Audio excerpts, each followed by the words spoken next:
Kitchen. இன்னைக்கு நம்ம சமைக்க போகிறது ஆனியன் ஊத்தாப்பம். எப்படி செய்யலாம் பார்க்கலாம் வாங்க. ஒரு ஸ்பூன் நெய் ஊற்றிருக்கேன். ஒரு பெரிய வெங்காயம் பொடியாக கட் பண்ணி வச்சுருக்கோம், அதை போட்டு வதக்கிக்கணும். அரை தக்காளி கட் பண்ணது, கரம் மசாலா அரை ஸ்பூன், மிளகாத்தூள் ஒரு ஸ்பூன், காஷ்மீரி மிளகாத்தூள் கலருக்காக ஒரு சிட்டிகை, தேவையான அளவு உப்பு, கொத்தமல்லி பொடியாக நறுக்கின கொத்தமல்லி கொஞ்சம் போட்டுக்கோங்க.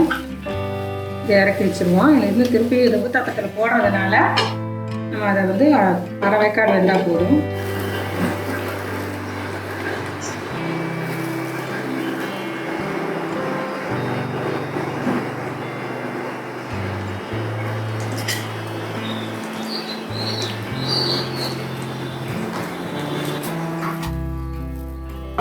மூடி போட்டு வைப்போம். ஒரு 2 நிமிஷம் ஓப்பன் பண்ணி பார்க்கலாம்.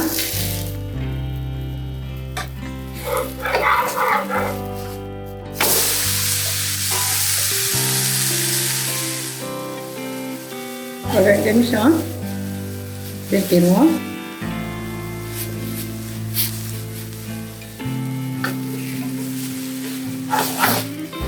Onion uttapam ready. இது சட்னி இல்லாமலே சாப்பிடலாம், நல்லாயிருக்கும்.